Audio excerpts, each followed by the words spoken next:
মাছ মারে আর ওই খালের ভিতরে ঠুঙার ভিতরে ছুঁয়ে দেয়। এরকম করতে করতে সারাদিন করে মারা পড়া গুলো অনেক মাছ মারছি, এবার যাই মাছগুলো নিয়ে বাড়ির দিকে যাই। এবার উঠে যখন ঠুঙাটা আলগি দিছে, দেখে তোলা নাই। কি নাই? তোলা নাই। এবার পর মাছ আছে না গেছে? আকীদা যদি না থাকে সঠিক, তাহলে আপনার নামাজ, রোজা, হজ, যাকাত সব তলাবি বাড়ায় যাবে, কিচ্ছু থাকবে না। আপনি 5 ওয়াক্ত নামাজ পড়েছেন, রোজা করেছেন, হজ করেছেন, সব ভাঙা খালই বাড়ায় গেছে। এগুলো তলা ঠিক করা লাগবে,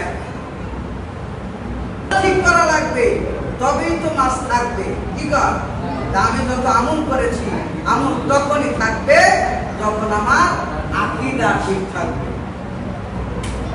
এজন্য আকীদাকে সহিহ শুদ্ধ করে নিতে হবে। আকীদার ভিতরে কোনো ভেজাল ঢোকানো যাবে না। আল্লাহ রাসূলের শান আল্লাহ বলেছেন, ওয়া ইন্নাকা লাআলা খুলুকিন আযীম। আমার সেই নবী কত লোক কটূক্তি করে। এই কিছুদিন আগে আপনাদের মতলবে রাসূলকে নিয়ে কটূক্তি করা হয়েছে।